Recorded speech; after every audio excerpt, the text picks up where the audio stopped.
১৯৪৭ সালে দেশ বিভাজনের পর থেকেই ভারত ও পাকিস্তানের মধ্যে চলছিল দ্বন্দ্ব। তবে সম্প্রতি কাশ্মীরের সন্ত্রাসী হামলার পর সেই পরিস্থিতি রূপ নেয় সংঘাতেও। আর এরই মাঝে ভারতীয়দের এক অনুষ্ঠানে পাকিস্তানি ক্রিকেটারের উপস্থিতি ঘিরে শুরু হয়েছে ব্যাপক সমালোচনা। বিস্তারিত শিহাব ইসলামের ডেস্ক রিপোর্টে।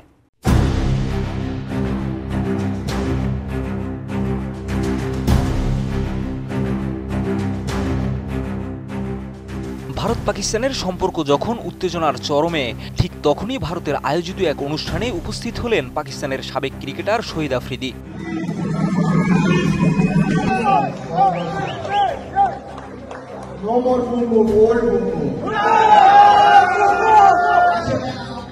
যা ঘিরে শুরু হয়েছে তীব্র আলোচনা।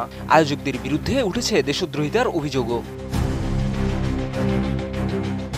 দুই প্রতিবেশী দেশের সম্পর্ক বরাবরই উত্তপ্ত, আর কাশ্মীরের সাম্প্রতিক সন্ত্রাসী হামলার পর সেই উত্তেজনায় যুক্ত হয়েছে নতুন মাত্রা।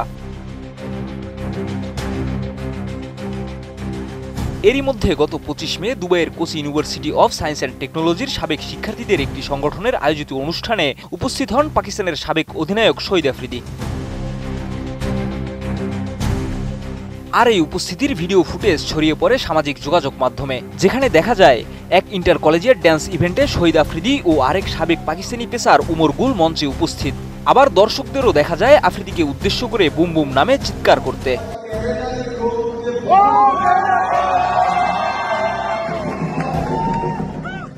সব মশার বিরুদ্ধে সুরক্ষা দিতে এলো বসুন্ধরা এক্সট্রিম অ্যারোসল, মশার বিরুদ্ধে এক্সট্রিম সুরক্ষা। তবে এই দৃশ্য ভালোভাবে নেয়নি ভারতের অনেকেই, বিশেষ করে এমন এক সময় যখন কাশ্মীরে সন্ত্রাসী হামলার অভিযোগের তীর পাকিস্তানের দিকে।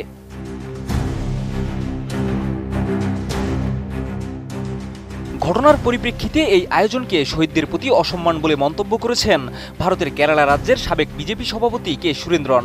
এছাড়া অখিল ভারতীয় বিদ্যার্থী পরিষদ বা এবিভিপি অনুষ্ঠানের আয়োজকদের বিরুদ্ধে কঠোর ব্যবস্থা নিতে অভিযোগ করেছেন প্রধানমন্ত্রী ও পররাষ্ট্র মন্ত্রণালয়ে। এমনকি আয়োজকদের পাসপোর্ট বাতিলেরও দাবি জানিয়েছে সংগঠনটি। এছাড়া এবিভিপির কেরালা রাজ্য সেক্রেটারি ঈশ্বর প্রসাদ বলেন, এই অনুষ্ঠানে ভারত বিদ্বেষী ব্যক্তিদের উপস্থিতি আমাদের জন্য লজ্জার। এটি কেবল শহীদদের অসম্মান নয়, বরং ভারতের ভাবমূর্তির উপর আঘাত। তবে সমালোচনার মুখে আয়োজকগণ এক বিবৃতিতে দুঃখ প্রকাশ করেছে। তারা জানিয়েছে, আফ্রিদি ও গুল ওই অনুষ্ঠানে আমন্ত্রিত ছিলেন না এবং আয়োজকরা তাদের উপস্থিতির বিষয়ে অবগতও ছিলেন না। অনুষ্ঠান যখন শেষের পথে, তখন হঠাৎ করে তারা সেখানে চলে আসেন। কেউ তাদের আমন্ত্রণ জানায়নি। ভারত পাকিস্তানের স্পর্শকাতর সম্পর্কের মধ্যে এমন ঘটনা বারবারই আলোচনায় আসে। এছাড়া শুধু ক্রীড়া অঙ্গন নয়, সাংস্কৃতিক অঙ্গনেও এর প্রভাব পড়ে স্পষ্টভাবে।